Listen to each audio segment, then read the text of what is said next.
Hi there, this is Self-Critical Automaton, and welcome to episode 7 of my Let's Play of Resident Evil 4. And yeah, no big gaps, no lost footage or anything, we're just continuing on from where we left off. Scooting through the previous episode's boss arena, and yeah, we are very rapidly approaching the end of the first major sequence of the game. I'm not sure if we're still in Chapter 1, I think we're in Chapter 2, but we will soon be approaching Chapter 3 and the first major change of zone to the second major zone, which I just phrased very confusingly, but that's fine. So, you may recall the wolves from the previous episode. Having learned to fear them, it's worth, God, look at those friendly faces, just, those are genuinely unnerving, I think, especially as compared to the rest of this extremely goofy game. But, yeah, I've learned to fear them, and therefore I'm perfectly willing to spend, a rare and valuable rifle ammunition to deal with them from distance. If you can't get the drop on them like that, it's a good idea to be very fast and aggressive, much like they are. Because, yeah, they can knock off half your health bar really easily, and they're basically impossible to dodge. So, yeah.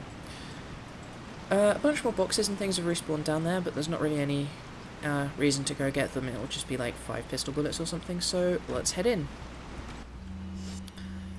So, is this the first example of... No, actually, it's the second example of the recurring series trait of things that aren't keys being used for what keys should be used for, which has been the case since the first Resident Evil game, and for all I know is still the case. Yeah. See, this is the point at which you maybe realise these guys aren't just, like, cultists, they're actually capital C cultists. These aren't like weird Christians or whatever, this is just straight up, you know, some Cthulhu shit. And yeah, I like that in all other aspects, apart from the whole parasites thing and the whole weird spiky logo thing, they're just completely straight up using Christian, I guess, iconography, but I don't mean in the sense of, like, iconography, I mean in, like, visual design iconography. So yeah, they have a big old church, and they have stained glass windows, and they have pews, and let's see if I can get this right. Hey, fantastic. It took me 8 tries in my practice version, but, you know, that was past me. Past me's rubbish at things. Present me's great. So yeah, here we come upon our second proper puzzle, and it's incredibly easy. So you have to rotate these until they will combine to make the central insignia, and it's not difficult at all. You can pretty much just see what's going to go where. That'll do, I think that'll do. Yep, so that should be it. Now again, why that is what they decided should lock a door, you know, it's beyond me. Yeah, and it's not even a special door, it just goes into a storeroom, you know? Why do we have strange light puzzles? Ashley! Don't come! Hey, take it easy. No! Get away! Calm down. Everything's going to be just fine. My name's Leon. I'm under the President's order to rescue you. What? My father? That's right. And I have to get you out of here. Now come with me.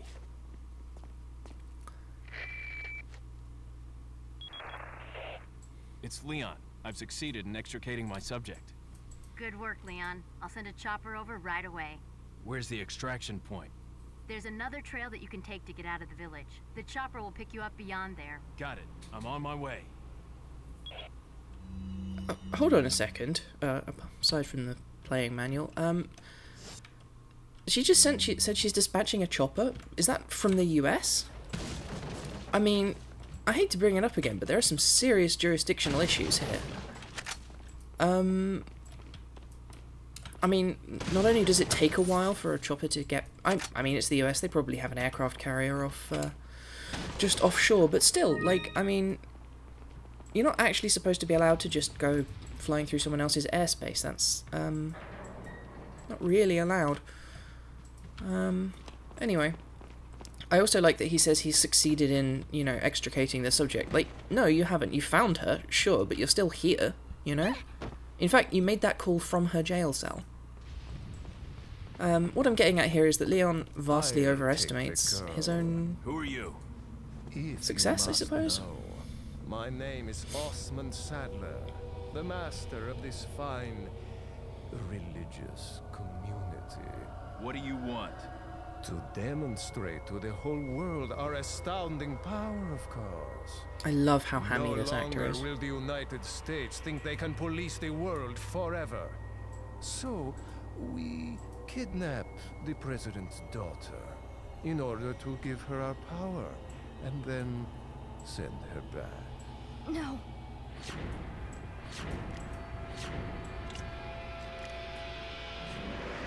Leon, I think they shot something in my neck. What did you do to her? We just planted her a little gift. I should really turn off the Steam overlay. Oh, there's going to be one hell of a party when she returns home to her loving father. Just oozing with evil. Before that, I thought I might bargain with the president for some donation. Believe it or not, it takes quite a lot of money to keep this church up and running. Faith and money will lead you nowhere, Sadler. Witty I repartee. believe I forgot to tell you that we gave you the same gift. When I love that Sadler just ignores that incredibly cutting I remark. truly hope you like our small but special contributions. When the eggs hatch, you will become my puppets. Involuntarily, you'll do as I say. I'll have total control over your minds. Don't you think this is a revolutionary way to promulgate one's faith? Sounds more like an alien invasion if you ask me.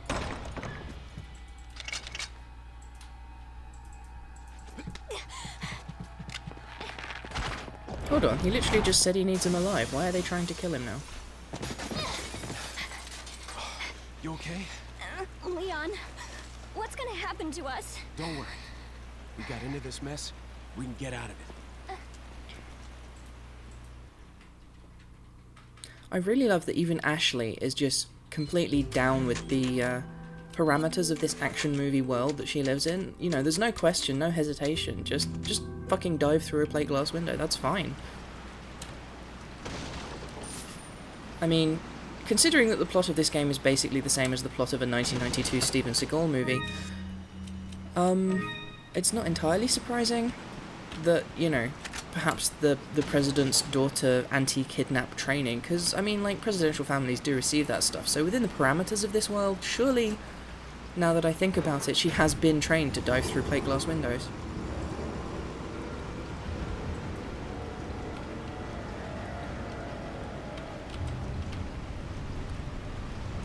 Leon, Also, shoot those barrels on that wagon. okay, I'm not entirely sure what the point of that was. I like that it's just kind of there and unexplained. Why were they bringing barrels full of presumably gunpowder?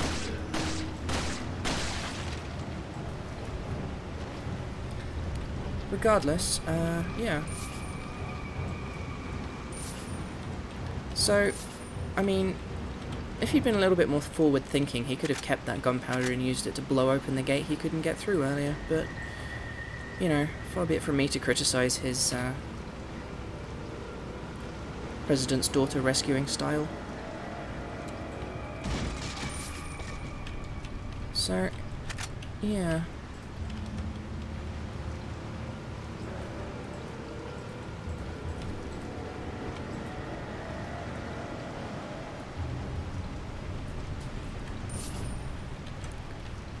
Yeah, anyway. In a moment we're going to go get my favourite gun in the game. Interesting. I missed this nest before, which means that unlike the other nests that respawned, that one actually does have something useful in it. Also, I did not notice this on the way out, but I like that you pop up out of a coffin. That's,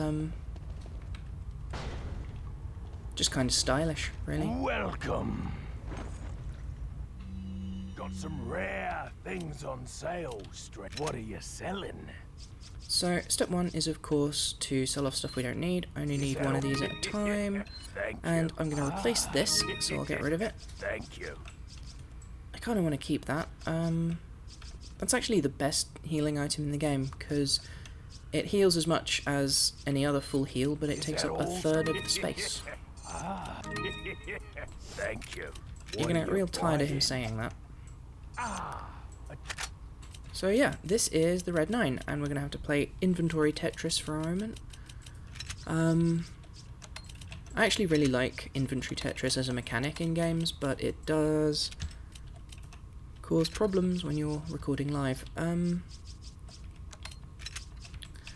So yeah, the Red 9's interesting actually, because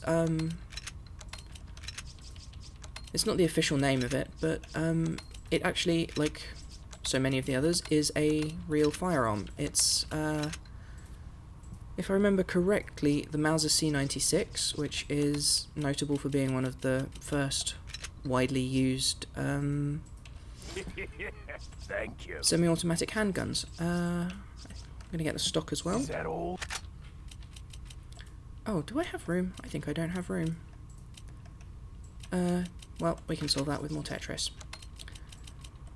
So, yeah. Fun fact about the Red 9. The Red 9 is a specific variant of that particular handgun, which was used in... I forget where exactly, but the company was contracted to produce them in 9mm rather than the 7.62 rifle caliber that the C96 was chambered in to begin with. Thank you. Come back anytime. It's by far the best handgun in the game. It does about twice as much damage without being upgraded as pretty much all the others. And with the stock, it basically handles like a short rifle. So essentially, it massively increases our firepower. But yeah, it's called the Red 9 because they all have an enormous red 9 engraved onto the handle, which was to remind soldiers using them that it was supposed to be loaded with 9mm, not with the rifle caliber ammunition. So yeah, that's your fun firearm history lesson for today.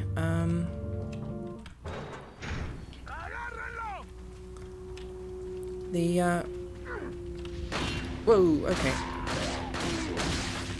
I like how consistent I'm getting at that. Also, although presumably she's been locked in a room this entire time, I like that Ashley just does not react at all to the tentacle monsters. Presumably she's only been faced with the, you know, more human of Sadler's servants. Actually, now that I think about it, Sadler said that we would be his unwilling puppets.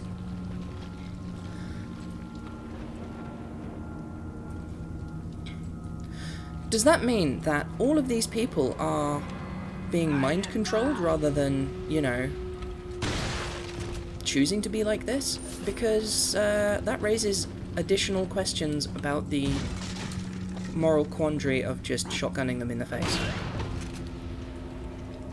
Because, like, you know, if they're movie baddies or whatever and they've decided to do a bad thing for whatever reason, you know, it's slightly less questionable to just shoot them. But no, here we have Leon just, you know, shotgunning people who are very ill, apparently, in the face. So yeah, the enemies who are about to blow fire, the trick with them is if you shoot them just as they start to blow fire, they set themselves on fire. Which I imagine is the case in real life, you know. Not that I've ever shot bullets at a professional fire breather, but, you know. You probably splutter or something.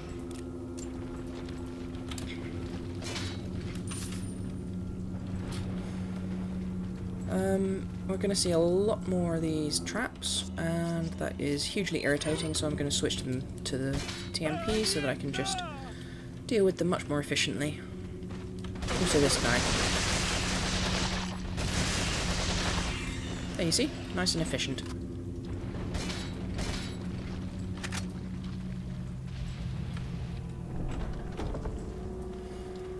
Ah, yes, you may have noticed this ages ago. It's a nice convenient iron box for her to trap herself in, and to be honest, she'll stay there until we call for her, so I'm just going to grab this, and let's see. The whereabouts of Sarah are still unknown. Most likely he's using an old secret passage taught to him by his grandfather who used to hunt in this region long ago. I'm pretty certain that he's hiding our property, I guess, somewhere in the forest. If his grandfather was still alive, I would have used him to find Sarah. But how did he find out about the egg injected into his body?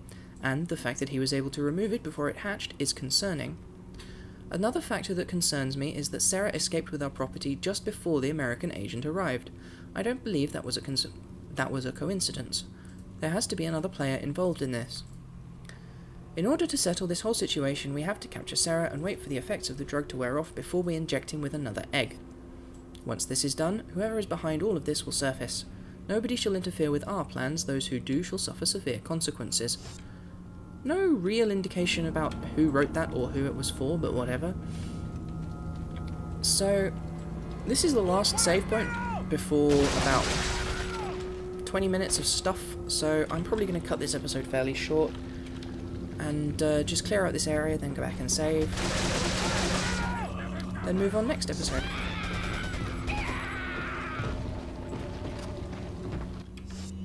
Oh, hey. That guy just decided not to engage with me. Is this a good example of the first guy to, you know, show some common sense? Nope, there he is.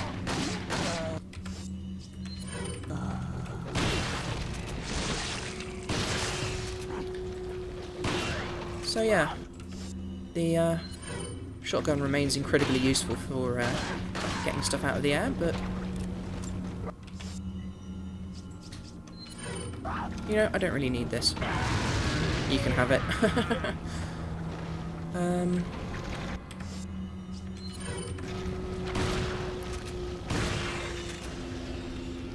The different parasites and things do seem to have different levels of resilience, I've noticed. You know, the same... two people with the same horrible head monsters do seem to present... like, headshots seem to do the same amount of damage regardless, but some of them can take 3, some can take 5, etc. So, there's not much else to do here except run around grabbing this stuff, and maybe I should start, I don't know, jumping through these sections, just editing them out of just running around grabbing loot. I do like that Sadler mentioned it takes a lot of money to keep this place up and running. Does he know that there's just money all over the place? It seems like he could just, you know, order his minions to stop hiding money in barrels. Because, as we have previously noted, these are big fuck-off golden coins. Still, I think that's all of this, so I'm just going to run up here, grab this, and that should be everything, I think. Which means we have one guy and his astonishing collection of bear traps. I mean, wow. Is he gonna... Yep, there we go.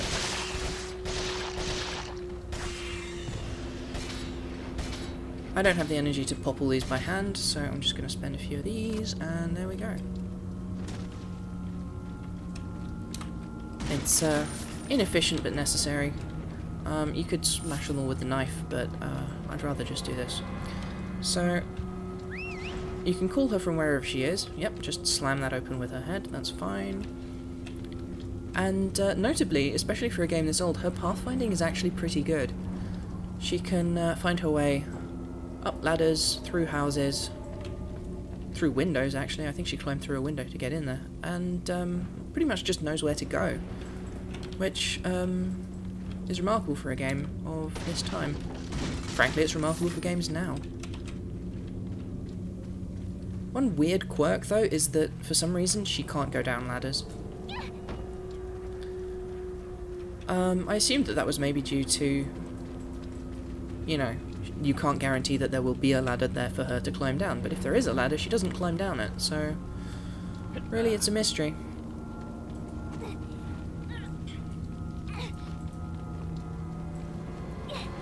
Also, real classy game devs giving a character who's going to spend a lot of time climbing over things a really short skirt. So yeah, that's about it for today. I will catch you next time. Bye!